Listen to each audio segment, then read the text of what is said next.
Bienvenue sur les Seigneurs de la F1. Dans chaque épisode, retrouvez toute l'actualité des sports mécaniques, des sujets sur les jeunes pilotes en Formule 3 et en Formule 2 et un débrief du dernier Grand Prix en Formule 1. On vous partage notre passion, des données, mais aussi des coups de cœur, tout ce qui nous anime à travers les sports mécaniques. On vous souhaite une bonne écoute et à bientôt. Bonsoir, bienvenue pour ce 27e épisode des Seigneurs de la F1, le troisième de la saison 3 de notre podcast, tout simplement. Ce soir, on va revenir sur le Grand Prix d'Australie, qui a été très mouvementé. Et on vous le fait direct en mille. La victoire de Ferrari, le doublé Ferrari. Oh là là, insane. On en connaît un là qui a hâte de nous mettre en top toute son écurie. Et on vous souhaite la bienvenue. Déjà, on vous remercie pour tous vos follow, tous vos messages de bienveillance. Et puis, aussi de nous suivre sur les différentes plateformes. N'hésitez pas à vous abonner à YouTube, Twitch et Instagram pour nous suivre tout au long de l'évolution de cette saison. Yo-yo, Alex, comment vous allez en ce bon lundi et comment vous avez vécu ce week-end de Formule 1 ? Vas-y mon cher. Moi, j'ai vécu un beau week-end de Formule 1. Franchement, c'est quand même plaisir de voir notre vainqueur que Verstappen. On ne s'est pas levé tôt pour rien. Il y a eu un minimum d'action, du drama encore, c'est ce qu'on aime. Sur la piste, dans les coulisses. Je pense qu'il manquait, c'est juste la Williams, malheureusement de Sargent, pour nous faire un petit peu plus de spectacle. Et C'est dur là. Et puis, non, c'est pas dur. C'est vrai que ça aurait animé encore un peu plus ce truc, tu vois.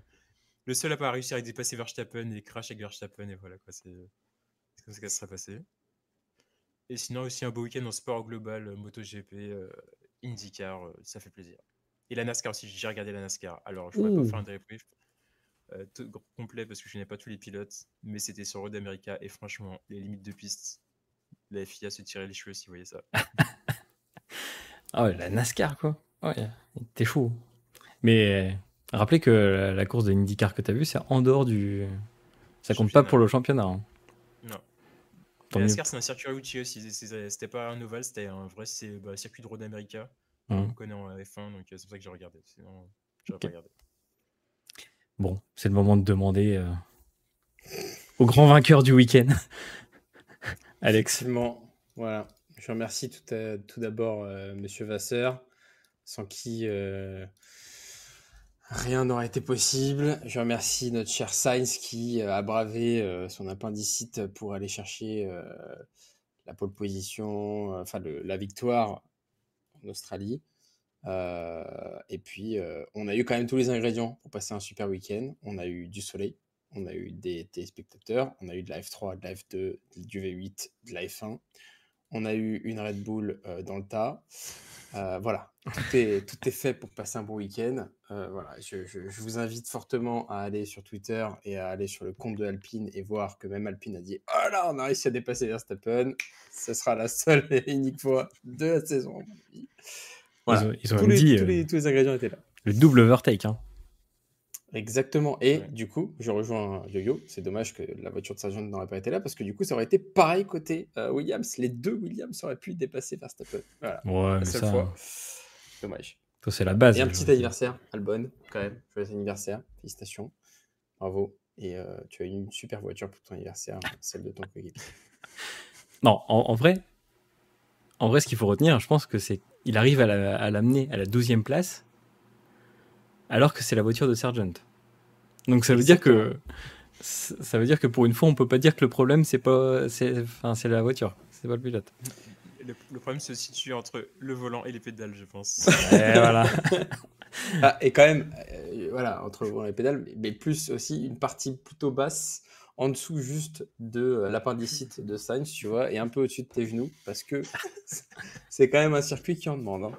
Oui. Belle description. Ouais, voilà. Et ben impeccable. Donc, tout fraîchement intitulé Super Sainz, cet épisode. Merci Alex et Yo pour cette idée. Et bah très bien. Du coup, on va pouvoir passer au résumé du week-end. Résumé du week-end, Grand Prix de Melbourne pour les leftos. Il fallait se lever hyper tôt le samedi pour les qualifs et le dimanche pour la course principale. Je pense que là, on était au café serré à 4h30 du matin pour regarder la grille. Et en vrai, on n'a pas été déçus. On n'a pas été déçus, déjà, première raison, 3 tours et Verstappen out. Et ça fait plaisir. Je pense qu'on a versé une petite larme de joie en se disant, bon bah tiens, il va y avoir enfin de l'action. Il s'est passé plein de choses durant ce Grand Prix de Melbourne. D'ailleurs, petite stat, en moyenne, depuis que le Grand Prix de Melbourne existe, c'est environ entre 7 et 9 DNF par Grand Prix. Ce qui est quand même assez incroyable quand on connaît ce Grand Prix. Surtout que maintenant, c'est un des Grands Prix avec la vitesse moyenne la plus élevée, 254 km/h. Donc ça va très vite. Et en plus, comme on l'a vu avec le crash dans le dernier tour de Russell, ça pardonne pas. La moindre erreur, ça pardonne pas. Dès qu'on a crash le gravier, ça pardonne pas. Donc on reviendra notamment sur, je pense au cours de la saison, sur les grands prix un peu historiques avec du gravier, du sable, etc., qui nous permettent d'avoir des courses assez spectaculaires et une marge d'erreur qui est assez faible. Donc, comme on le disait en préambule, victoire de Carlos Sainz. Magnifique victoire de Carlos Sainz, avec, on le rappelle, l'appendice en moins, vu qu'il a subi une opération de l'appendicite il y a 10 jours, c'est ça ? C'était il y a 10 jours. Il y a 10 jours, il ne peut pas participer au Grand Prix de Jeddah. Là, il arrive, il gagne le Grand Prix de Melbourne. Donc, autant vous dire que certains pilotes ont pensé à l'opération de l'appendicite pour mieux performer, apparemment. Donc, Carlos Sainz, Charles Leclerc, qui termine du coup deuxième, Lando Norris, troisième, Oscar Piastri, quatrième. Donc, un doublé Ferrari, puis après deux McLaren, donc c'est assez intéressant.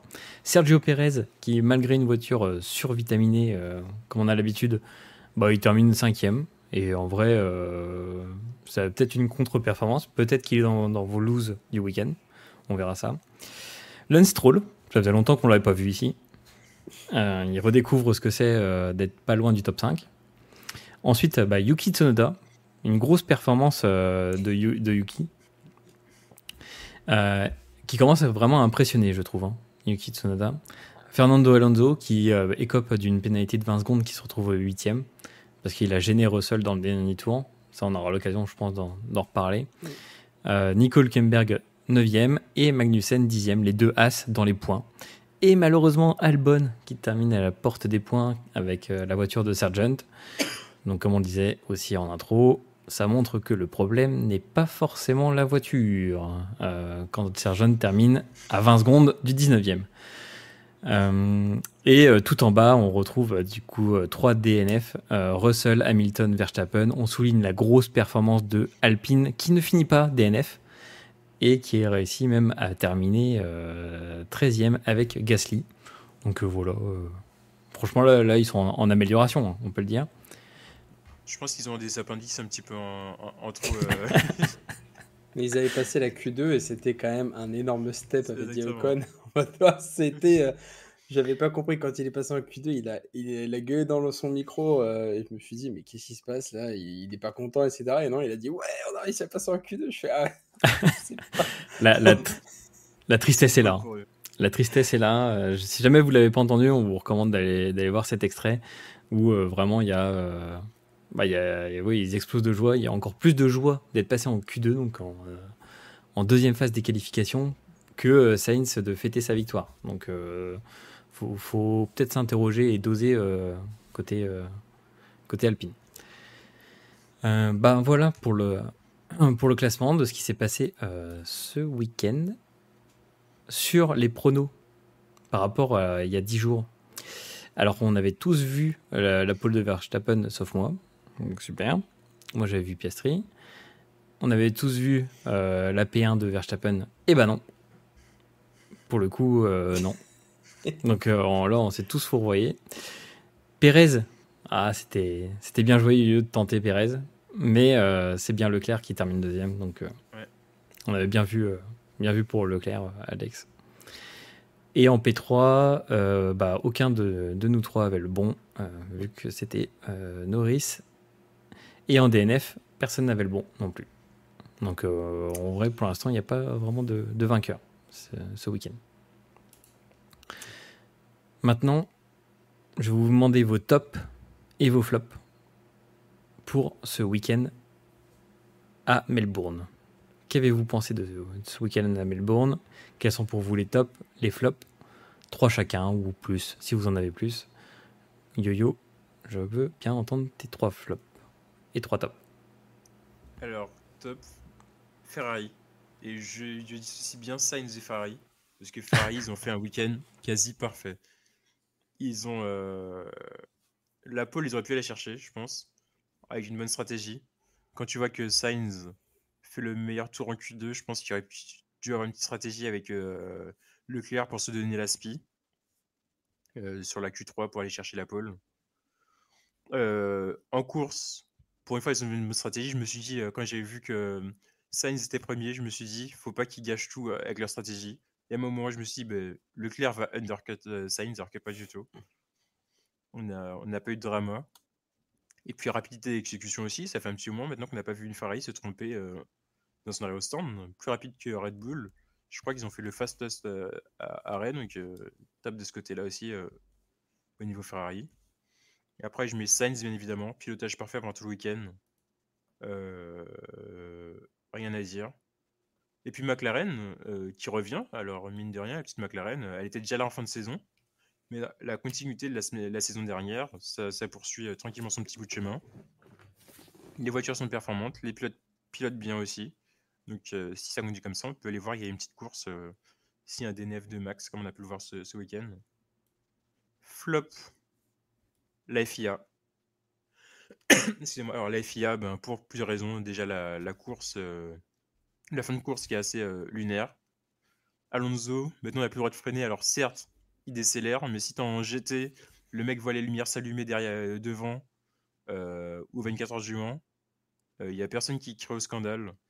Donc, laissez les gars se battre. On est là pour faire de la F1 pour avoir des dépassements. On n'est pas là pour attendre qu'il y ait un gars qui se. Un arrêt au stand pour undercut quelqu'un. Ça n'a pas de charme. Et on est au karting, tu fais ça, personne ne t'embête non plus. Donc, laissez les pilotes se battre. Et aussi, ils auraient dû arrêter de mettre un drapeau rouge. Je suis désolé. Mais une virtual safety car, ça suffit pas. Une voiture qui est à l'arrêt en plein milieu de la piste. Il suffit que tu aies deux zigotos qui se battent, qui font pas attention à la virtual safety car. Il y en a très bien qui peut percuter Russell. Donc voilà. Et flop total Mercedes aussi. Ils sont pas, on les attend. Toto Wolff qui est désabusé, il sait plus la bite. Hamilton, alors là, il est déjà chez Ferrari, comme disait Alex en préambule. Il signe déjà ses autographes. On peut lui donner une petite voiture rouge et ça fait une troisième voiture comme les Ducati en moto. Et comme ça, on verra un petit peu de spectacle. Et Russell, malheureusement, qui avait, je pense, la voiture pour dépasser Alonso.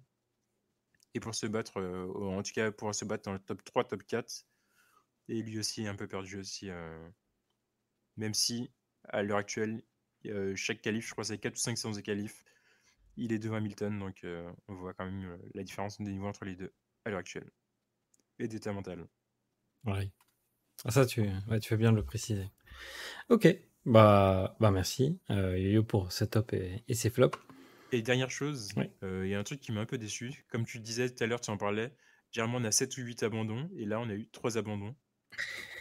C'est qu'on s'attend souvent à plus en Australie. Mais je pense que la position du Grand Prix aussi fait que, en fait, la position et le fait que les voitures soient de plus en plus prêtes au fil des saisons fait qu'on a de moins en moins aussi d'abandons. Avant, on avait toujours un ou deux moteurs qui explosaient, des pneus qui n'étaient pas prêts. Pour le Grand Prix, des inconnus, alors que maintenant on a de moins en moins d'inconnus, donc je pense que ce Grand Prix va perdre en nombre d'abandons. Ouais, puis le premier tour a été d'une finesse et très clean. Généralement, le premier virage à Melbourne, c'est direct dans le bac à sable pour 2 ou 3. T'en as un qui finit au fond, dans les pneus. Mais je vous dis, on a perdu Latifi, on a perdu un DNF gratuit. quasiment à chaque fois. Comme je disais, il manquait Sergent pour Ah. faire un bac à sable. Ah, Sergent, ça va. Il manque Kim Williams, Ça. toujours. Non. Mais non, on est mes 10 ans avec eux, mais je les aime de tout mon cœur. Ok, bah merci Yo pour ces tops et ces flops. Alex, toi je pense qu'on va commencer par Ferrari en top. Si tu veux, allez. Et c'est bien pour une fois, on va être en désaccord avec mon cher collègue Yo-Yo. Non, alors en top, ça effectivement, je suis tout à fait d'accord. Je suis très content de porter ce logo-là actuellement sur moi ce soir, donc le logo Ferrari. Je suis très fier de ce week-end parce que c'est exceptionnel. Comme tu le disais, Yo-Yo, Sainz a été genre remarquable. Et, et c'est toujours quand il a des moments de pression où il donne le meilleur de soi-même, de lui-même, pardon. L'année dernière, à Imola, pareil, il avait montré, il avait fait ses preuves. Il avait juste une petite faute, mais il a les capacités pour aller chercher justement les pole positions, un petit peu comme un Valtteri Bottas. On avait parlé déjà dans les épisodes précédents. Et ça a été une masterclass. Je suis pas comme Nico, malheureusement, j'ai pas 4 écrans pour suivre les stats, mais je vous regardais un peu sur le côté, je voyais meilleur tour sur meilleur tour sur meilleur tour sur meilleur tour de Sainz. Je me dis, mais quelle consistance et en plus, quelle rapidité. Alors que le mec s'est quand même fait enlever l'appendice il y a 2 semaines. Effectivement, emmené, ça m'a fait rire parce que la caméra australienne a montré 2 supporters de Ferrari avec le clown, le chapeau de clown et le nez rouge. Et là, cette fois-ci, effectivement, il n'y a aucun problème. Tout a roulé, les temps au stand étaient corrects. Alors que Red Bull, c'était 2 secondes 8 des fois ou sur deux choses. C'était vraiment l'inverse. Donc je me dis, ça a été un super mauvais week-end pour Red Bull et au profit de Ferrari. Et ça fait plaisir. C'est pas souvent qu'on voit ça. En top, moi j'aurais quand même mis aussi comme toi McLaren. Je les ai trouvés très rapides ce week-end.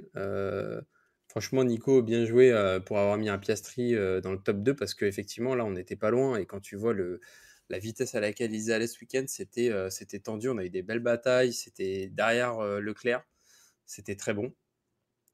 Euh, et, euh, et moi, à l'inverse de toi, Yo, j'aurais mis quand même un top les commissaires parce que je trouve que la pénalité pour Alonso, effectivement, je suis d'accord que c'est en karting ou un truc comme ça, tu peux te permettre de faire ça. Par contre, en F1, Alonso, c'est le spécialiste des fois de freiner et de créer des accidents. Il avait fait la même avec un pilote McLaren à l'époque. Je ne sais plus qui c'était justement. Mais là, effectivement, le fait que moi, je me suis un peu intéressé de comment ça a été fait, la procédure. Ils ont regardé, ils ont comparé la télémétrie, ils ont pris un petit peu les virages précédents, le rythme. On voit qu'effectivement, il lâche le frein, il rétrograde, ce qui n'était pas dans son habitude. Après, Alonso, effectivement, s'est défendu en disant bah ouais, mais je voulais mieux sortir, etc. Sauf que bah c'est un virage où effectivement tu le prends déjà assez rapidement et c'est pas forcément là où tu rétrogrades et les points de freinage ne sont pas les mêmes. En sachant qu'un pilote, il fait quand même 50 tours, il connaît ses points de freinage, il connaît ses trucs, il sait sa gestion de l'ERS. Je trouve que là, moi personnellement, les commissaires, je trouve qu'ils ont fait leur taf. Voilà, chacun, encore une fois, peut avoir sa propre opinion. Mais en tout cas, voilà, moi, je le mettais dans mon top. Donc, c'est pas souvent que la FIA et les commissaires interviennent. Et là, vraiment, en justifiant tous ces éléments, je me dis qu'au moins pour une fois, ils ont creusé un peu leur ménage. Ils ont essayé de chercher un petit peu ce qui allait pas. Mais bon, effectivement, c'est aussi le jeu, le but de se batailler, surtout avec le père Fernando, où tu vois un Piastri, quand il se battait avec Piastri, bah, Fernando avait fermé la porte, mais Piastri, il était quand même allé, il a Exactement, forcé ouais. et il a réussi à dépasser le père. Voilà pour mes tops. Donc voilà, encore une fois, très fier de mon écurie. Ça me fait chaud au cœur. En flop, j'en ai quelques-uns. Je vais commencer en premier par Steak, anciennement Alfa Romeo. C'est vraiment une catastrophe. 3e Grand Prix, 3e arrêt au stand plombé pour Bottas et en plus Zou cette fois-ci. Bottas, vraiment la chat noir depuis les 3 premiers Grands Prix. Et en plus la Zou, où ça va pas. Et effectivement, tu vois en plus la caméra, le mec il est en train de jouer avec son petit truc en mode en problème. C'est lamentable. Surtout que c'est des choses qui doivent quand même se répéter en amont de Grand Prix, etc. D'en arriver à là, c'est quand même assez peu prometteur pour la suite, j'ai envie de dire. Au moins, la voiture est fiable, c'est déjà ça. Mais bon, c'est pas exceptionnel et ça nous fait un peu de la peine pour le père Bottas et pour Zou. J'aurais mis quand même Alonso, oui, et Hamilton, mine de rien, parce que Alonso, je trouve le petit père, quand même, il aurait pu aller chercher plus loin. Honnêtement, je le voyais assez rapide et il gérait plutôt bien ses pneus et je pense qu'il aurait pu quand même aller encore plus loin. Mais il s'est fait rattraper par les Mercedes et Hamilton. ça a été triste, je trouve. Il avait son rythme et d'un coup, effectivement, le replay où là, le moteur se shut down instantanément, ça fait peur. Quand même. Tu le vois lancer là. Mais alors là, c'est le moment de calme. Sauf que dans sa tête, dans la monoplace, pas exceptionnel. Donc c'est un peu triste pour lui, mais aussi chapeau d'avoir quand même mené la monoplace en sécurité pour éviter vraiment de déranger tout ça et donc faire en sorte que après un Norris puisse aller chercher mon petit Leclerc et potentiellement un P2. Donc merci Hamilton, mine de rien. Et en last flop, je dirais quand même Ricardo. Ça a été une déception ce week-end. C'est un peu le chat noir, j'ai envie de dire. Il y a beaucoup de pilotes qui ont le chat noir chez eux. Je pense à Leclerc, à Monaco, et Ricardo quand même. À chaque fois, ça a été soit du DNF, soit 6e. Et là, il ne trouve pas le rythme. J'écoutais, parce que moi je suis sur F1 TV, j'écoutais un petit peu ce qu'il se disait et tout le monde parle de, en fait, il est quand même dans l'antichambre de Red Bull. Si ça se passe pas, derrière, ça peut changer très vite. Donc, ça fait un peu de la peine pour le Ricardo, là où Tsunoda a plutôt un rythme assez élevé, comme tu le disais, Nico. C'est bon, je sais pas s'il n'arrive pas à trouver ses marques, si c'est la voiture qui est complètement différente. On en avait déjà parlé dans un podcast assez précédent, mais voilà, c'est un petit peu dommage, je trouve, et ça me fait aussi de la peine pour ce grand pilote hyper talentueux qui, mine de rien, est complètement descendu en grade. Donc voilà. Ok. Merci pour ces tops et ces flops. Du coup, moi, qu'est-ce que j'avais prévu? Un peu comme vous, j'avais mis quand même Ferrari en top. Surtout que je note que l'arrêt au stand de, je sais plus qui, si c'est Leclerc, enfin celui où ils ont fait le plus rapide du week-end. Je trouve que c'est assez admirable parce que ça fait que le pilote Ferrari qui est ressorti pile devant un petit peloton. Ouais, c'est Leclerc, ouais. C'était Leclerc, ouais. Ok. Ouais, la bataille avec l'Alpine et je sais plus quelle voiture, et la As, je crois. Ouais. Ok. Du coup, c'est trop bien, smart move. En plus, ils ont écouté leur pilote parce que c'est lui qui a souhaité s'arrêter. Et en plus, sur les autres stratégies, ils ont écouté les pilotes et on voit que ça paye. Mais de toute façon, ça, comme on le dit depuis le départ, c'est l'école Vasseur, c'est la technique. Comme on le disait dans l'épisode précédent, c'est les ingés. Donc en vrai, ça suit bien son cours. En autre top, moi je mettrais l'ambiance et le public de tout ce que représente l'Australie. Tu le disais en intro off, Yo-Yo, la qualité du week-end, de prévoir des courses, d'amener des gens, de faire en sorte que ça soit vivant, quoi. Tu viens pas juste voir la course de Formule 1 ou la course de Formule 2, de Formule 3. Tu as plein d'autres courses qui se déroulent durant tout le week-end et ça fait que tu as de l'animation et tu as un record à 420 000 personnes sur l'ensemble du week-end parce qu'en gros il y a de l'animation et que tu as envie de venir voir plein de choses autres que juste de la F1. Et en autre top, j'en fais un petit troll, mais Williams. Alors, je vais vous dire pourquoi. Williams, pour moi, c'est un top ce qu'ils ont fait. Même si beaucoup le considèrent comme un flop ou comme un truc impossible à faire. Et ben justement, je trouve que c'est admirable d'avoir le courage d'admettre que, en gros, ce que tout le monde pense, c'est que Albon est largement meilleur que Sargent et que si il reste une voiture dans le garage, qu'une voiture parce qu'on a détruit l'autre, c'est le meilleur pilote qui la prend. C'est tout. Enfin, en gros, c'est le courage des équipes de James Wolf de dire les gars, on a détruit la première voiture, pas grave, il reste la deuxième. Écoute, gamin, Sargent, t'es bien gentil, mais l'année dernière, tu nous as quand même coûté un bras. T'es celui qui a coûté le plus cher dans toutes les écuries, dans tout le paddock, parce que t'as craché X voitures. T'es tout le temps dernier. Des fois, t'as 20 secondes sur les deux derniers Grands Prix. Il avait 10 secondes par des Alpines. C'est pas normal. Quand Albon, il est quasiment dans le top 10. Donc en vrai, moi, je trouve ça courageux, quoi. C'est pas toutes les équipes qui auraient fait ça. Bon, après, c'est parce qu'on a aussi une hiérarchie qui est facilitée. C'était qu'on sait que Albon, c'est le numéro 1. Là où, si demain. Alors, par contre, dans une grande écurie, comme Red Bull, je pense que Perez, on lui fait pareil. Hein. Si demain, Verstappen, il casse sa voiture. Mais en fait, le gros problème de Williams, c'est qu'il est incompréhensible qu'il n'y ait pas de troisième châssis déjà de près, comme beaucoup d'écuries, quoi. Oui, on a le manque de thunes, mais... ils misent tout sur 2026, là. Hein. Ouais, mais du coup, ça me fait dire que la stratégie globale est smart, quoi. C'est bien pensé. Ou alors, tu mets tous tes œufs dans le même panier. Ouais. Tu pars 2026, ça passe, ça casse.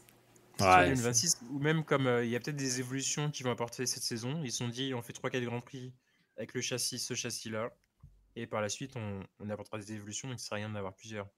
C'est un peu, Oui. on en parlait la dernière fois, mais sur F1 Manager, on peut voir le panel d'éléments qu'on peut faire, et ben des fois on va juste faire un châssis, tester le châssis, voir si ça fonctionne, et ça fonctionne pas, on reconstruit un autre châssis, ça prend du budget, du temps, et c'est ce qu'on attend pour en construire plusieurs, comparer deux châssis différents.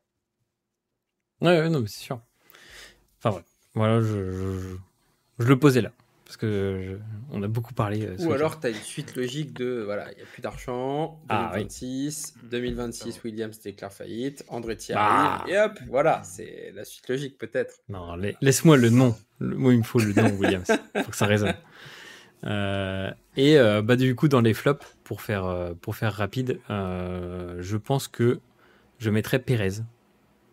Genre, avec tout ce qui s'est passé, franchement, s'il se passe pas l'accident de Russell avec Alonso sur le dernier tour, Russell, Pérez, c'est le flop ultime de ce week-end. Genre, incompréhensible que le mec ne soit pas davantage devant et ne se batte pas dans les premières places avec la monoplace qu'il a. Sinon, le reste, en vrai, je trouvais que c'était plutôt une grosse réussite. Ouais, le petit flop quand même sur. Alors, c'est pas Steak, du coup, c'était Kick Sauber ce week-end. Ils avaient rechangé le nom. Pour info. Donc, les voitures vertes fluo, c'est eux. Et non, je pense que je vais rester là sur ces tops et ces flops. Mais en tout cas, comme on vous le disait aussi dans les épisodes précédents, on a vu aussi que la Red Bull souffre beaucoup du vent, tout comme la Mercedes, notamment dans les virages rapides. Et ça s'est vu vraiment ce week-end. Donc affaire à suivre pour les autres Grands Prix qui vont suivre, et notamment Suzuka.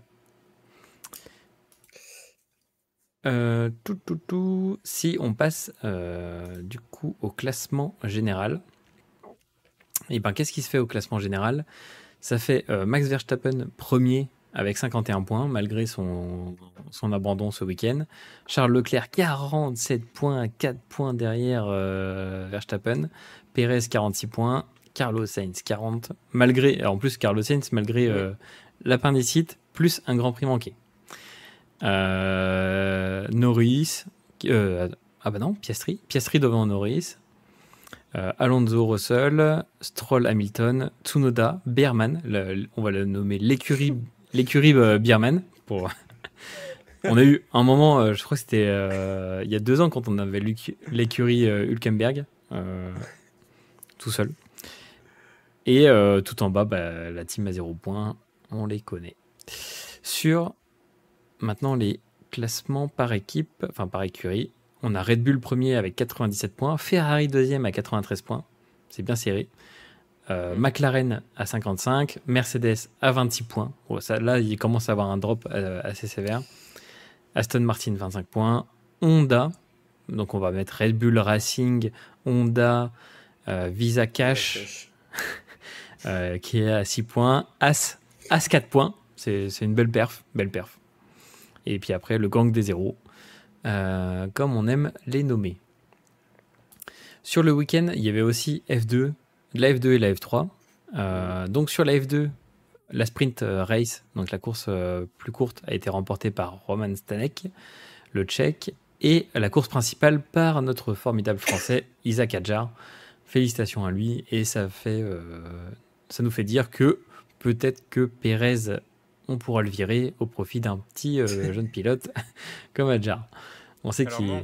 Moi, on Non? m'a dit que c'était plutôt ce que j'ai pu comprendre et lire, c'est que c'était plutôt Ricardo qui t'a menacé euh, en cours de saison, si ça continuait comme ça, Ok. plutôt que Perez pour l'instant, mais à voir par la suite. C'est Lawson, sinon, au pire, hein, qui remplace. Exactement, ouais. Je pense que ce sera plus Lawson Hmm. qui aura sa Ah, chance. la performance de Lawson aussi. Hein. Ouais. C'était à Monza, non, qu'il avait couru? Je sais plus. Ouais. L'année dernière. Euh, Et donc sur la F2, bah, du coup, si on regarde, il y a toujours Maloney qui est premier, malgré du coup un week-end un peu compliqué pour lui. Aaron, Auger et Adjar qui remontent quatrième grâce à sa super perf de victoire.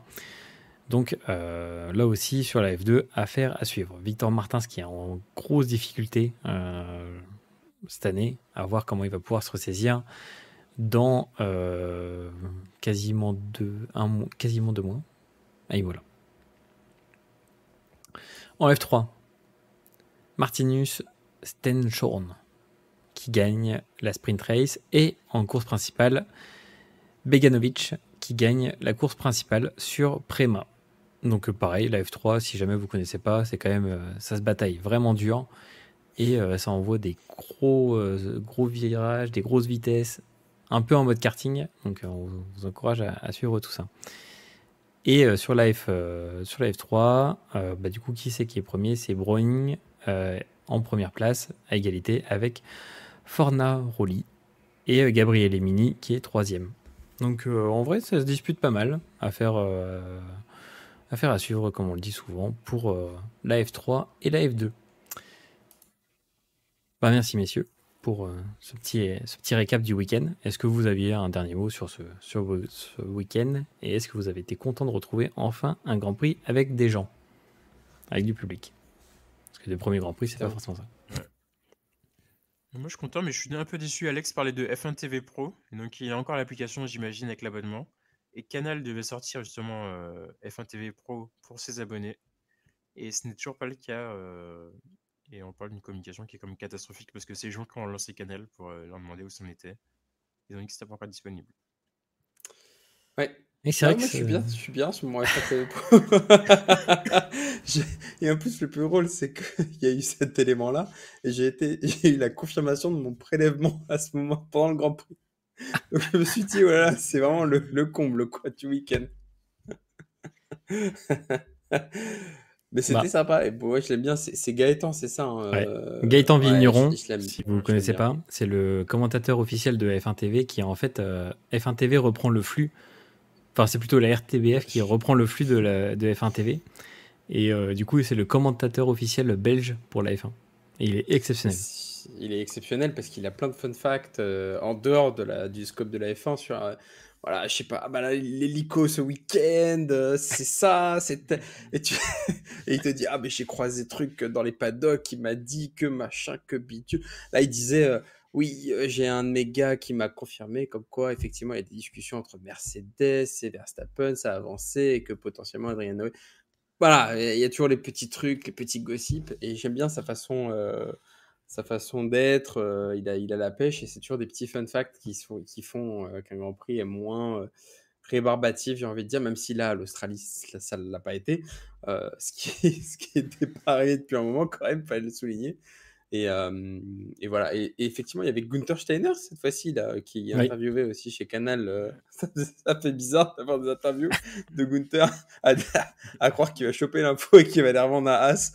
Eugene, j'ai chopé de l'info là. Ça vas-y, appelle-moi. Comme ça, c'est balèze. Donc voilà. Ah ouais, le brave Kuttner, il est trop bien. Le brave Gunther. Oui, et puis en plus, à savoir que ouais, sur Canal, ils avaient quand même annoncé ça depuis longtemps. Donc c'est quand même bizarre que ça soit pas arrivé plus tôt. Mais oui, et d'ailleurs, la fun fact moi, qui m'a fait rire de Gaëtan Vigneron, du coup le commentateur belge, c'est que officiellement, c'est lui qui ramène des chocolats à Lewis Hamilton. Parce que Lewis Hamilton a ses chocolats favoris, qui sont des chocolats vegan belges. Et en gros, il fait des commandes à Gaëtan Vigneron qui lui rapporte lorsqu'il va commenter les Grands Prix. Le dealer de chocolat, quoi. C'est incroyable. C'était fun fact, moi, m'avait scotché. Ah bah, il a pu prendre le temps d'en manger ce week-end quand même. Hein. Ah bah là, oui. Il y avait le temps, oui, en effet. Merci, messieurs. Alors, pour le prochain, on va passer du coup au sujet focus. Sujet focus sur le format des qualifications. Est-ce qu'on ferait pas un petit retour en arrière ? Pourquoi on avait ce sujet-là sur la table ? Parce que, en fait, le sujet des qualifications, il est très ancien, qu'on n'a jamais vraiment trouvé un peu la formule magique. Là, il y en a une qui dure quand même depuis quelques années. Et ça évolue au travers du temps. Et on a des formats un peu favoris.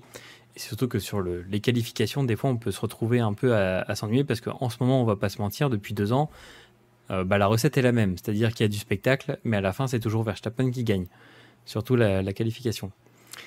Donc, est-ce qu'on ne devrait pas, côté FIA, réfléchir à un retour en arrière ou à un nouveau format de qualification, si vous en avez un en tête ? Pour vous faire le petit historique, j'ai trouvé un très beau site qui le résume. Donc, dès 1950, il y avait 2 séances pour la pole. Ensuite, en 1996, donc ça a quand même duré un petit bout de temps, entre 1950 et 1996 quand même, c'est que en gros, ça récompensait directement le pilote le plus rapide. Donc il y avait une séance le vendredi et une séance le samedi, et celui qui réalisait le meilleur temps, tout simplement, il était qualifié. Donc il était qualifié en pole. Donc ça mettait, il n'y avait pas de restriction de pneus. Le carburant, pareil. Tu étais juste chronométré et tu devais faire le meilleur tour. Ensuite, en 96, on est passé sur 1 heure et 12 tours maximum. Donc, c'était un format un peu bizarre où, en fait, du coup, c'était la première fois où on mettait directement les qualifs dès le samedi. Et c'était 1 heure chrono. Et le but, c'était de faire le tour le plus rapide. Et dans la limite de 12 tours. C'est-à-dire que pendant 1 heure, on pouvait tourner, mais il fallait faire le meilleur chrono, et on prenait le meilleur chrono au bout des 1 heure ou des 12 tours. Donc, clairement, c'était les meilleurs qui surdominaient, parce qu'en gros, au niveau stratégie, t'attendais que la piste, elle se gomme un peu. Donc, autant vous dire que sur 1 heure, on se faisait quand même un peu chier les 30 premières minutes. Ce qui a ensuite, fait passer le format sur un tour chrono le vendredi et un tour chrono le samedi. Donc, on est revenu un peu à l'ancienne formule, mais sous le format un peu plus moderne, on va dire. Donc, en fait, c'était, comme je vous le disais, en fait, c'était pour éviter les écuries qui sortent du garage qu'à la fin. Et parce que la piste, elle est bien sèche, ou alors qu'elle a été gommée, ou qu'on a attendu des événements météorologiques favorables. Donc, la FIA elle a décidé d'instaurer le tour unique. Vous avez un tour, one shot, et vous devez faire le tour chrono parfait. C'était quand même assez osé comme challenge. Ensuite, il y a eu des petits changements. Il y a eu 2 tours chronométrés au lieu d'un, ce qui permettait en fait de pouvoir quand même faire un tour lancé et voir comment ça se passait sur la piste. Après, il y a eu des nouveaux formats pour passer sur des courses directement, donc un peu comme le format sprint, et ça c'était embryonnaire. Donc ça a donné en fait lieu au nouveau format sprint qu'on voit dans quelques grands prix. Après, il y a eu le tournant. Donc le tournant, c'est en 2006, où en gros on a eu Q1, Q2, Q3. Donc le format que vous connaissez actuellement. Si vous êtes fan de F1 ou que vous connaissez des fans de F1, vous connaissez le fameux Q1, Q2, Q3. Q1, il y a les 20 pilotes qui s'affrontent. On en retire 5, c'est ça ? 5, pour avoir le top 15 en Q2. Et ensuite, le top 10 se bat sur la Q3. Donc, c'est un format qui tourne depuis 2006, mais qui a été aménagé entre-temps. C'est-à-dire qu'il y a eu des différentes variantes. Avant, on avait le droit de remettre de l'essence. Il y a eu des moments où il n'y avait pas de restriction sur les pneus. On a eu un découpage différent, c'est-à-dire qu'au niveau du timing, vous aviez en fait des temps différents. Donc il y avait les 15 minutes, 10 minutes, 12 minutes en fonction de la qualification, Q1, Q2, Q3. Donc aujourd'hui, on est passé sur un format qui est assez standard et qui fonctionne plutôt bien. Mais en fait, on peut se demander, est-ce qu'il n'arrive pas aussi à court ? Parce qu'au final, souvent, c'est toujours les mêmes qui se battent. Et toujours les mêmes qui partent. Déjà, dès Q1, on a toujours à peu près les mêmes écuries qui partent. Dès Q2, ça commence à être un peu plus serré. Mais Q3, en fait, aujourd'hui, avec l'hégémonie et la performance de Max Verstappen, est-ce qu'on n'arrive pas un peu au bout? Parce qu'à chaque fois que la qualification a été remise en cause, c'est parce qu'il y a eu une domination trop importante d'une des écuries. Il y a eu Ayrton Senna, après ça a été Michael Schumacher. On y a repensé. Les différentes variantes qu'on a eues, c'est quand Red Bull d'abord, puis Mercedes ont commencé à dominer le plateau. Est-ce que là, aujourd'hui, selon vous, on n'arrive pas à une formule où on va devoir revoir le système de qualification? Qu'est-ce que vous en pensez, messieurs?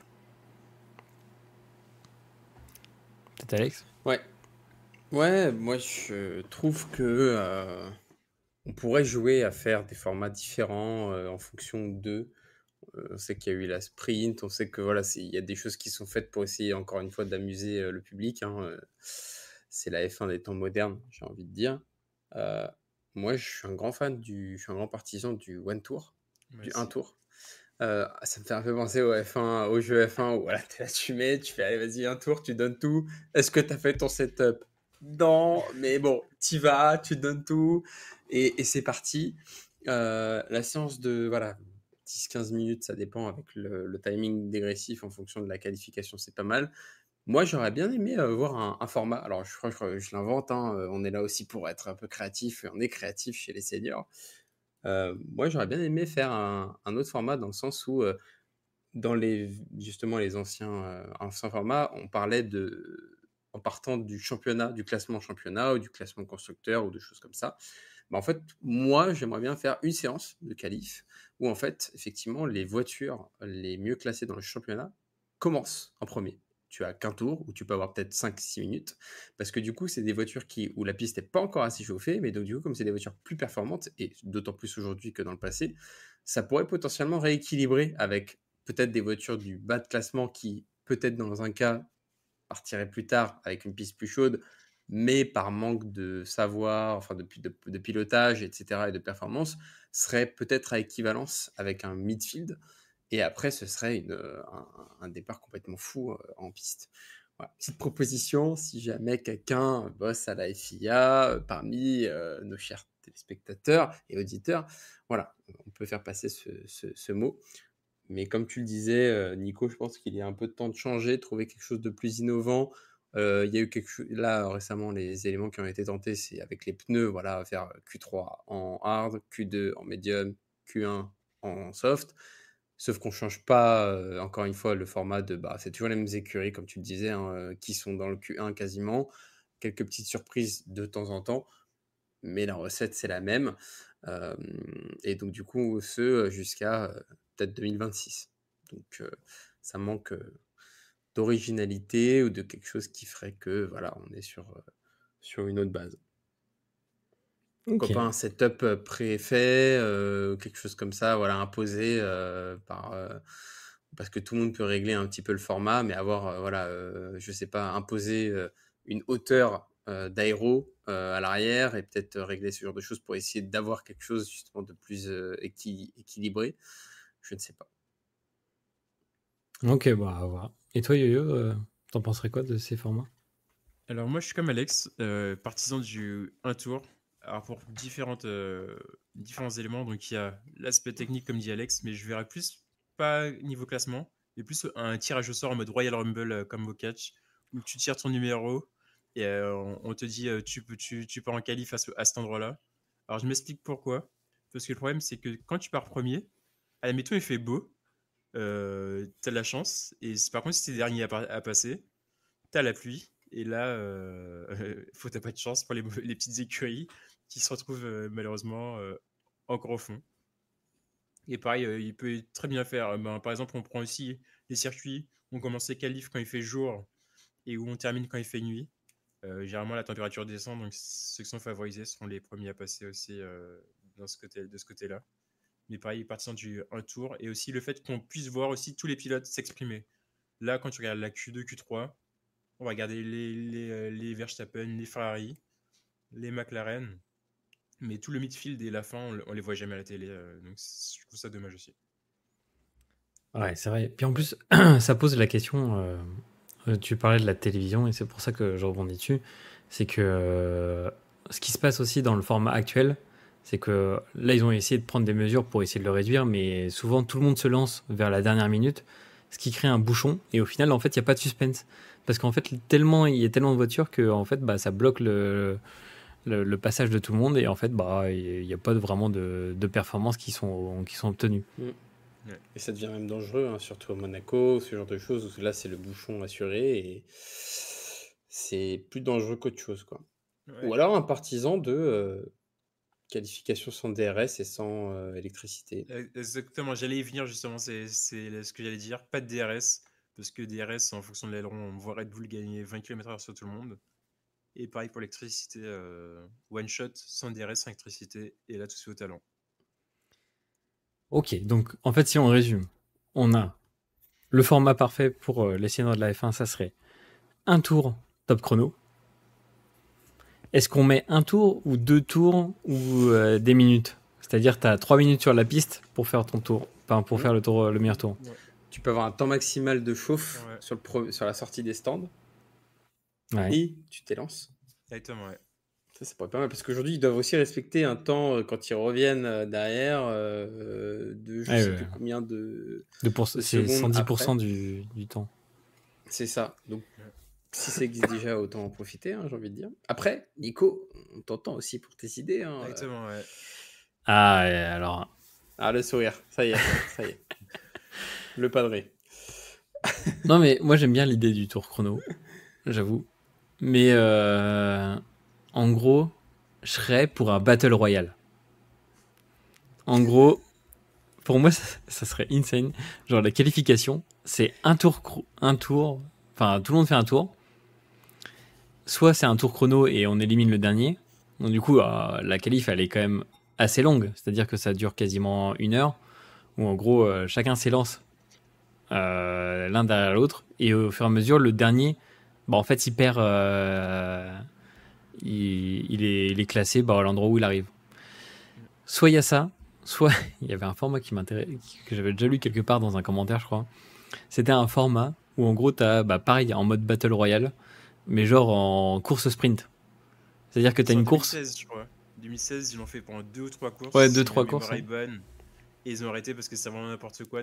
T'as ceux qui étaient vraiment devant, qui ralentissaient pour éviter d'user leurs pneus. Mais c'était en 2016. Si je me Mais trompe c'est pas. incroyable. Enfin, l'idée est folle parce que avec les monoplaces modernes, déjà qu'elles sont larges, etc. Enfin, ça donne un côté tactique qui est assez intéressant. Mais j'avoue que le côté, j'aime bien un peu les formats quand même Q1, Q2 parce qu'il y a une certaine forme de suspense pour celui qui est juste avant. Et justement, en fait, le suspense, il est créé par celui qui va être éliminé. C'est-à-dire celui qui va sortir de stop. En fait, on s'en fout. Par exemple, dans Q1, quand en Q1, le mec, il est 10e et qu'il est assez stable, même pour les 5 premiers, des fois, il s'élance un peu pour du beurre, quoi. Ou alors pour rajouter de la densité sur la piste. Mais je trouvais ce sera intéressant de faire un tour one-shot. Tu t'es foiré. Ça se trouve, il y en a un autre derrière qui s'est foiré. Et c'est finito pipo, t'es classé, quoi. Ce qui fait qu'en gros, les pilotes ne peuvent, et ça vous rejoint, les pilotes ne peuvent plus rejeter la faute sur les autres pilotes aussi. Ce qui fait qu'en gros, si tu es sur un tour, en gros, tu peux pas dire bah oui, mais celui de derrière moi, il m'a ralenti ou il m'a gêné dans tel virage. Fini. C'est toi, la machine. Où il a fait la spie. Voilà. Où il a fait la spie, ouais, exactement. Et dans l'idéal du format, oui, je vous rejoins totalement. Pas de DRS, pas d'assistance électrique. On joue à la puissance pure et au pilotage. Format qualification comme ça. Et après, après, je pense que ce seraient les règles les plus simples. Et alors, si vous voulez rigoler, tu les mets tous en pneus pluie. Comme ça, au moins, tu es sûr que là, ils peuvent pas faire pas mal de tours. Ils peuvent faire juste un tour. Voilà. Là, après, les pneus sont morts. Mais bon, ce n'est pas environnemental friendly. En plus, non, mais alors l'avantage de la course un tour, c'est que côté écologie, en fait, on réduit aussi le nombre de pneus utilisés. Parce que ce qu'il faut savoir, c'est que là, sur une qualification complète, Q1, Q2, Q3, bah, c'est au moins 2 trains de pneus, quasiment. Alors ça dépend pour lesquels, 2 trains de pneus à chaque fois par Q1, Q2, Q3. Donc ça dépose un peu de gomme quand même, cette affaire. Et vous vous souvenez à l'époque où on partait on faisait la Q3 avec le plein d'essence pour le début de la Ouais. course. Ah oui. Et comme ça, comme ça, Fallait calculer. comme ça, t'abusais pas non plus sur ce que tu pouvais aller chercher. Exactement. Ah oui, c'est vrai qu'il y a eu cette période-là, mais je sais plus trop quand ça a été. Mais oui, oui, je vois de quoi tu parles. Bah, en fait, 2017-2018 ou un truc comme ça. ouais, il y a eu des tests. Franchement, si vous voulez vous replonger dans l'historique, on pourra vous remettre le lien. C'est sur Motors Inside. Et en vrai, il y a tellement de formats qui ont eu lieu, des tests, que des fois c'est à s'y perdre aussi de ce qu'il y a eu. Mais n'hésitez pas à nous dire dans les commentaires ou à nous faire vos retours sur Insta sur quel serait pour vous le meilleur format de qualification, celui qui vous donnerait peut-être aussi des fois envie de suivre les qualifications, parce qu'on sait que contrairement à un Grand Prix, bah, les qualifications c'est un peu boudé des fois par beaucoup de gens, alors que en vrai des fois c'est assez stylé de regarder, surtout le Q1, Q2 je trouve qui est assez intéressant à regarder dans les stratégies qui se mettent en place. Donc Ou sinon, on fait comme un voilà. NASCAR ou une IndyCar et on parle pas en temps, mais en moyenne de km/h. Ah oui, c'est vrai qu'il y a ça. Ouais, mais là c'est chaud. Bah après là ça Tu vois, une m'avantagerait. McLaren, exactement, une Williams ou une McLaren serait plus en avance qu'une Red Bull. Cette année ça serait la As, hein. La As on n'en parle pas, mais la As C'est vrai qu'elle est rapide. Hein. Ouais. c'est pendant le Grand Prix là où Albon il a dit à la radio que la As elle traçait quand même. Ouais. Parce qu'il se sentait menacé derrière et bah, du coup il s'est fait doubler aussi par Hülkenberg et Magnussen. Ouais. Donc ouais, ça serait pas trop mal. Bah enfin, après ah mais tu fais ça sur la vitesse moyenne surtout sur un tour, c'est ça? Sur un ou deux tours, ouais. Ok. Ouais, ok. Bon, pourquoi pas. Affaire à suivre. Est-ce que vous aviez d'autres retours sur le système de qualification? Mis à part si on veut encourager les gens à le regarder le samedi. Hop, on attend changement. Est-ce qu'on attend Test.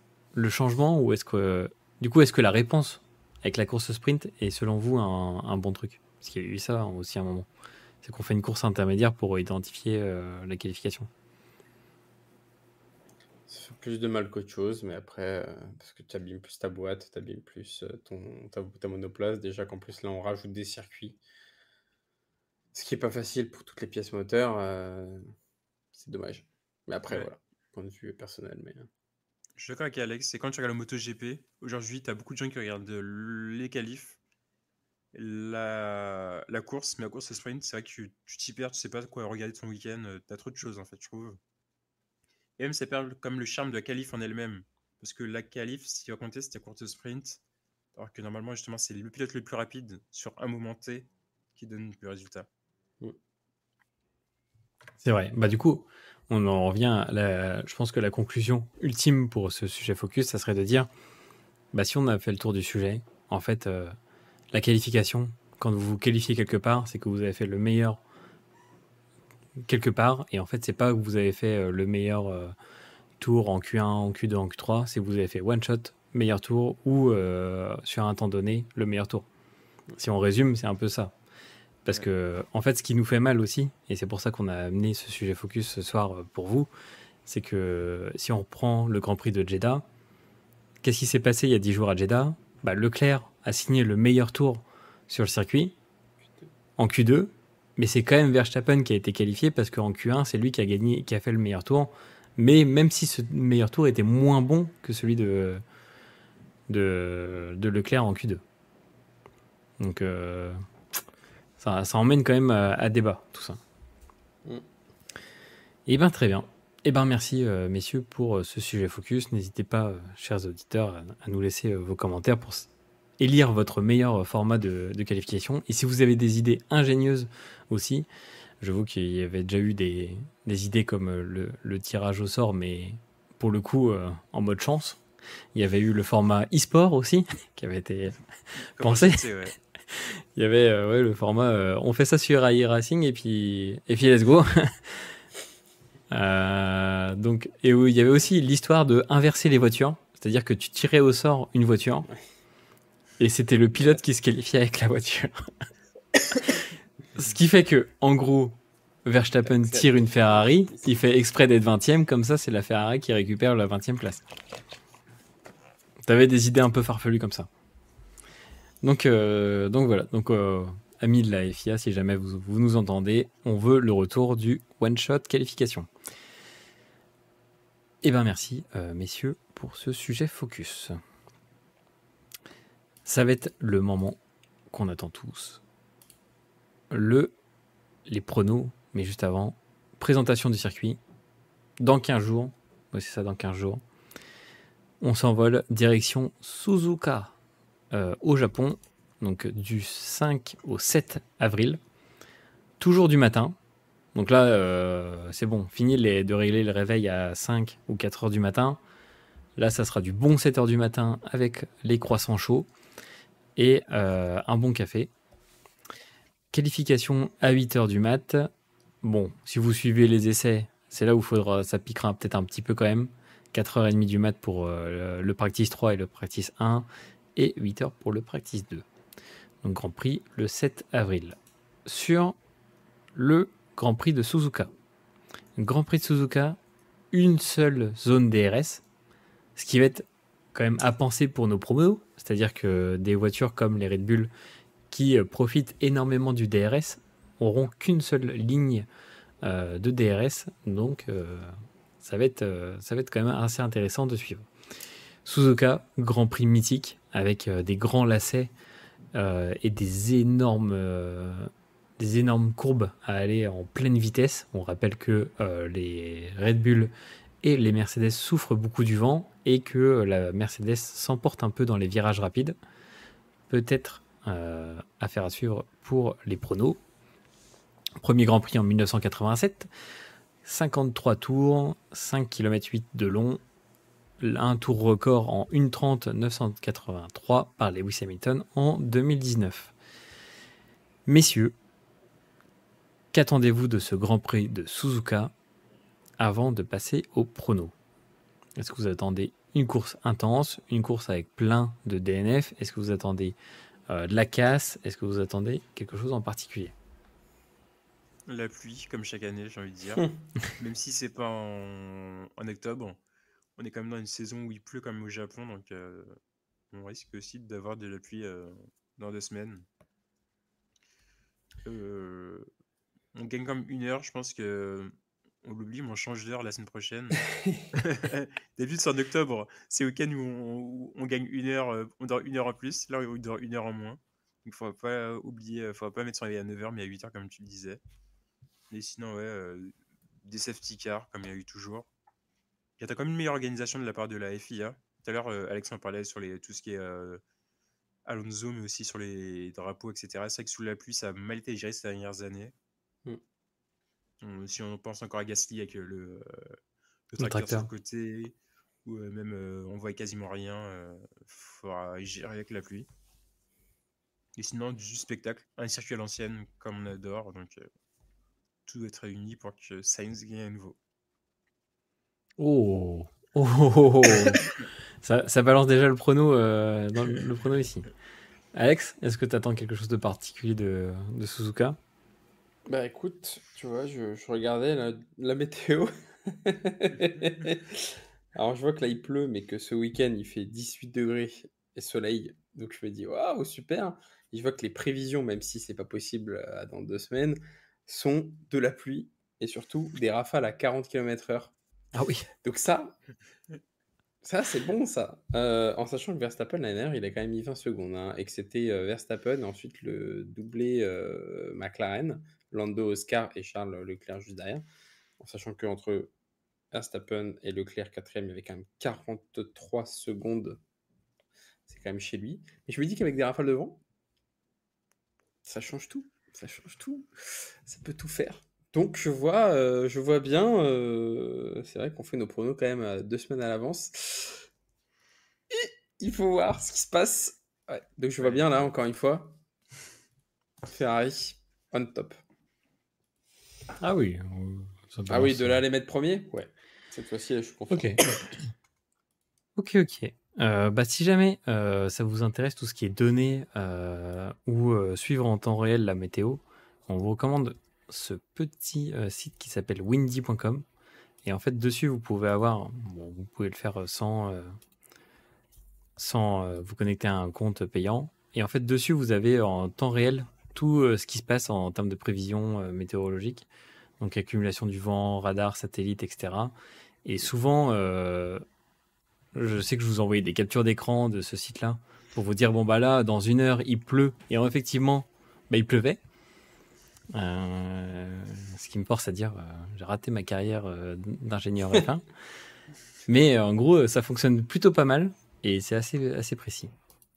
Voilà, parenthèse faite. Donc oui, on suivra avec attention l'évolution de la météo. Mais comme tu le disais, cher Alexandre, oui, il va falloir faire vos pronos pour Suzuka 2 semaines en avance. Du coup, qui c'est qui commence? Bah c'est Yo-Yo. Yo-Yo, je t'écoute pour la pole position. Pole position. Allez, Leclerc. Aïe, aïe, aïe. Alex? Ouais, tu me rajoutes. Oh là là là là. Je sens là du vent. Verstappen pour moi. Ah, il veut ses points. Il veut ses points. Non, mais je le vois bien. Je le vois bien. Je vois bien le faire. P1 pour toi, Yo-Yo. Alors, malgré le vent, je mets Verstappen, Honda, on est au Japon. Il est obligé de gagner avec son moteur parce que sinon, c'est pas possible. T'as un autre moteur Honda aussi sur la grille. Hein. Ouais, mais c'est pas le même. C'est pas une voiture qui est imbriquée dedans. Yuki, ça serait quand même pas mal, t'imagines? Japonais, il gagne. Il finira premier, mais grâce au DNF, tu vois, c'est différent. Aïe, aïe, aïe, on est dur. Alex, P1. Moi, je vais rester sur Leclerc. Wow. Aïe, aïe, aïe, aïe, aïe. Moi, je vais mettre... Oh, j'aimerais trop. Le back-to-back. Sainz. Libéré, tu vois.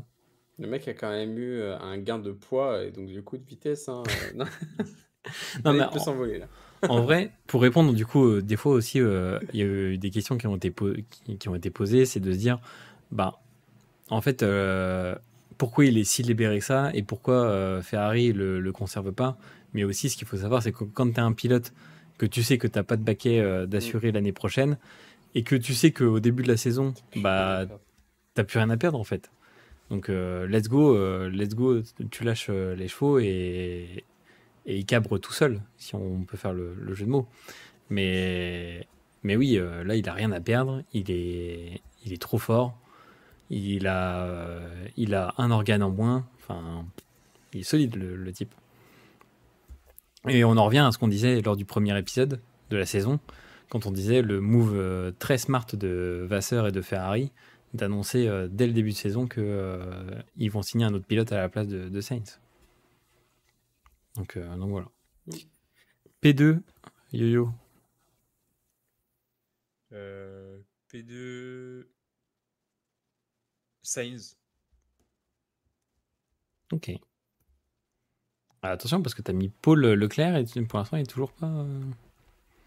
Ouais. Ah là là, ça sent le DNF. Oh non. Alex, non. Qui en P2? Verstappen. Ouais, je le vois finir quand même la course. Ok. Avec le meilleur tour. Mais... Ok.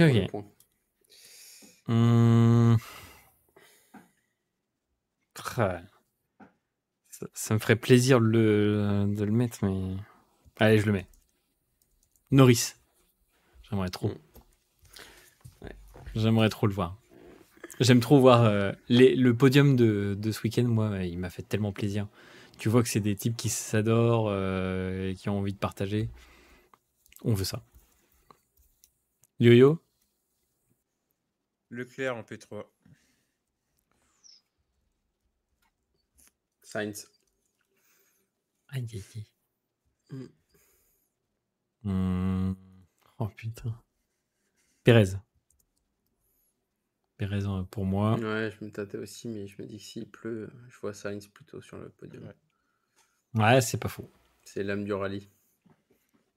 DNF pour toi, yo. Yuki, et je vais insulter toute la planète entière. Les insultes en 4K. Chez lui. Aïe, aïe, aïe, c'est terrible. Ouais. Alex?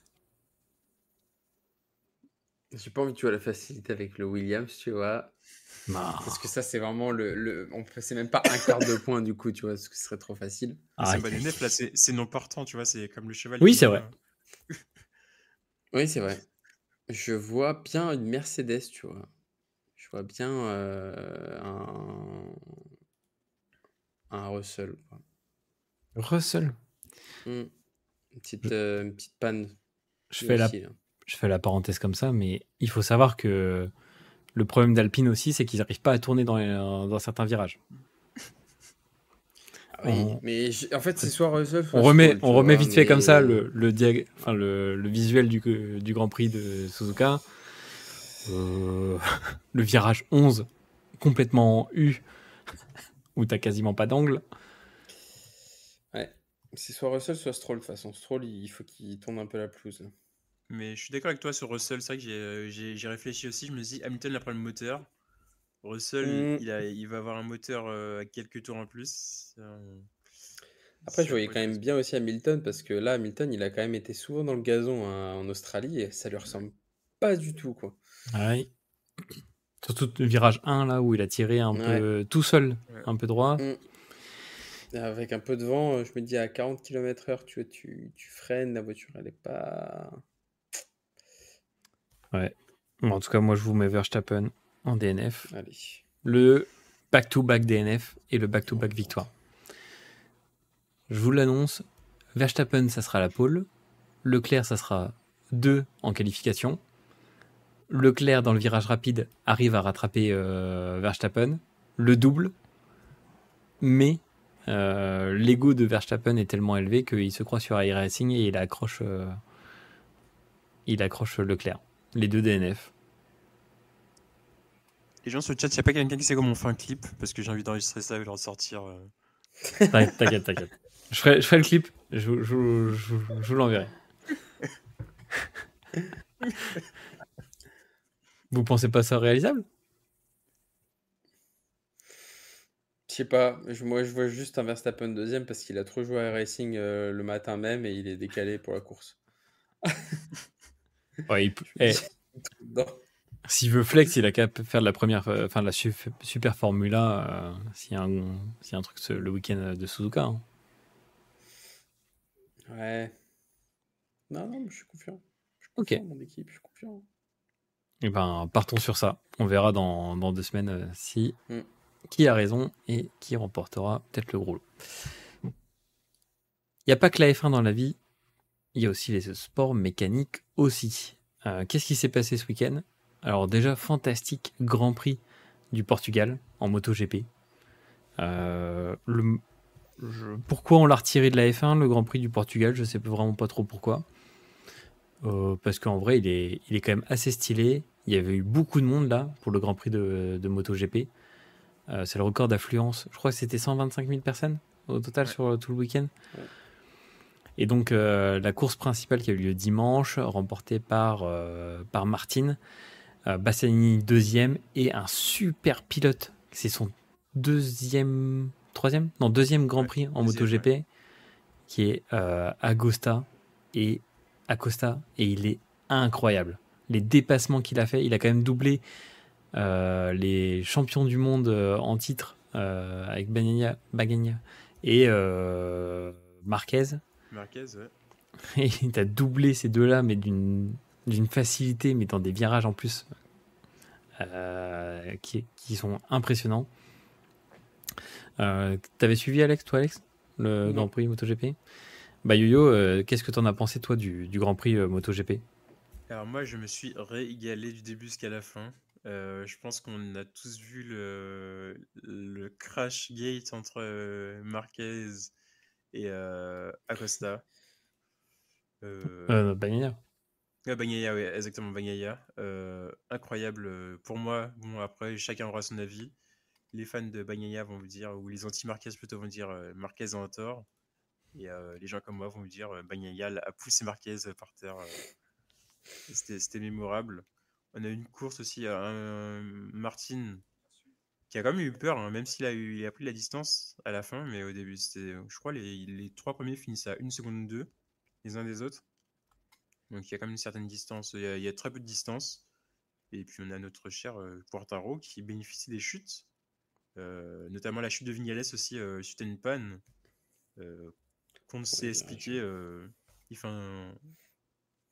la moto elle a ralenti, il réaccélère et il s'envole. On ne sait pas comment. Ah, c'est vrai que c'est. Bah, apparemment, de ce qui a Spectaculaire. été annoncé sur Vignales, il y a eu une rupture à un endroit mécanique. Et genre, d'un seul coup, sur les espèces de lignes vertes qu'on voit sur le circuit du Portugal, bah, d'un seul coup, ça a fait lever le pilote, quoi. Passer Ah, au-dessus. trop bizarre. Mais oui, comme on voit sur le stream, et vous pourrez le regarder en replay sur YouTube, la, la lutte entre Marquez et Bagnaia, mais elle est incroyable. On voit même la tête du pilote qui heurte le carénage D'accord, ouais. de la Ducati et la petite glissade après. Et moi, ce qui me fait trop marrer, c'est comment ils se regardent. Les deux sont en train de glisser en pleine vitesse dans un virage, ils se regardent. Et après, on voit Marquez qui lève tout de suite la moto pour essayer de repartir. Ça, je trouve, c'est la force d'esprit de ces types-là, mais c'est incroyable. Ouais. Et aussi, bah, il y avait des images impressionnantes. Si jamais vous avez l'occasion de les regarder ou de regarder le Grand Prix en replay, des images impressionnantes de Binder qui s'amusait à faire des sauts. Parce que Ah oui. Ouais. le Grand Prix du Portugal, il y a beaucoup de dénivelé. Il y a des grosses pentes à certains moments. Il y a même des virages en aveugle où on voit pas ce qu'il y a juste après la pente. Et Binder s'amusait en fait à faire des sauts avec sa KTM en prenant le truc et il s'est fait engueuler par ses ingénieurs parce que oui, quand on retape après sur le sol, ça peut écraser des éléments et après c'est la panne assurée. Donc on voit que quand même les types sont aussi là pour le fun et c'est ça aussi qui nous fait kiffer en MotoGP. D'ailleurs, pour la célébration de Martin qui fait le sou en mode Ronaldo Ah oui. debout sur sa moto à la fin. Ouais, bon, juste à 200 km/h, franchement, c'est pas Exactement, grand chose. c'est pas grand chose. Hein. Mais en tout cas, je sais pas. Enfin, toi, tu regardes sur Canal aussi, C'est MotoGP. Canal, ouais. Mais je trouve hyper intéressant les formats de Canal en MotoGP où ils font le test du circuit avec du coup l'ancien champion français Ouais. qui teste en fait le circuit avec une moto, je crois que c'est une BM 1000 Ouais. et ils testent le circuit avec commenté de l'intérieur du casque. Exactement, C'est incroyable. trop intéressant. On voit en plus le compteur qui monte. Le mec au Portugal, il était à quasiment 300 bourrins et il te commente en même temps le tracé. Ouais, c'est incroyable. Exactement, virage par virage, c'est incroyable. Il manque juste les sensations dans le ventre, et là on y est. Ah Parce oui, que voilà. l'élévation là-bas, c'est fou. À l'élévation, ouais, elle est hyper Ouais. vénère. Mais c'est pour ça que ça serait intéressant de remettre les Formule 1 là-bas. Enfin, si un jour elles y retournent. Du coup, en MotoGP, qu'est-ce qu'on a au programme? Donc là, on avait le Grand Prix du Portugal. Du coup, ça s'est passé. Le troisième Grand Prix, c'est Grand Le Prix Grand Prix Red des Bull, Amériques. Grand Prix des Amériques, exactement. C'est le même qu'en en F1 au Texas, c'est ça? Ouais, c'est ça, ouais. Ok. Et ben, trop intéressant. On le suivra parce que pareil aussi, là-bas, il y a un peu de dénivelé aussi. Exactement, et les virages, les descentes sont incroyables. Tu vois, les motos qui se penchent totalement, c'est un spectacle régal. On verra peut-être des images. Mais en tout cas, intéressant parce que sur le mois d'avril, il y a aussi une séance de test. C'est-à-dire qu'après le Grand Prix numéro 4, il y a une séance de test pour toutes les écuries en MotoGP avant le Grand Prix 5. Donc ça, c'est un format qui est assez intéressant. On imaginerait ça intéressant aussi en Formule 1 de rajouter ce format de test. Avant, du coup, le Grand Prix de France au Mans. Sur une autre catégorie, IndyCar. Tu nous disais, Yo, en intro que tu avais regardé l'IndyCar. C'était la course à $1 million. Comme on est aux États-Unis, une catégorie américaine, tout pour le spectacle. Ça compte pas pour le championnat. Rien à foutre des points. Il faut juste ramasser la thune. C'est ça. Et celui qui a gagné, si j'arrive à retrouver... Palou, exactement. Yo-Yo, est-ce que tu veux nous raconter un peu ce Grand Prix à $1 million? Incroyable. Alors, moi, il y a un truc qui me gêne, en tout cas. Déjà, c'est que la course à $1 million, c'est que le pilote ne récolte pas $1 million. C'est vrai. C'est qu'il a un sponsor et il partage avec son sponsor le $1 million. Donc, ça fait 500 000 par personne, alors que c'est toi qui prends tous les risques. T'as déjà des sponsors sur ta voiture en temps normal. Donc, autant dire que vaut mieux donner au pilote son $1 million ou donner une association, dire on partage 500 000 avec une association et 500 000 avec le pilote, plutôt qu'un sponsor qui va dire oh bah cool, tu veux rouler pour moi ce week-end? Tiens, tu me donnes $500 000 si tu gagnes. Je trouve ça sans intérêt. Et la course, c'est un format aussi que j'aimerais pas pour les F1 si on y venait. Parce que clairement, ce qui s'y passe, c'est que tu as des séries de 10, 12 tours avec 10 pilotes qui courent à chaque fois. Et après, c'est format élimination, quoi, en mode Ligue des Champions. Les 3 premiers sont qualifiés pour la suite, les autres sont éliminés. Donc, un Grosjean qui s'est fait taper dès le premier tour n'a même pas eu la chance d'être pêché ou quoi que ce soit pour reprendre la course et espérer gagner quoi que ce soit.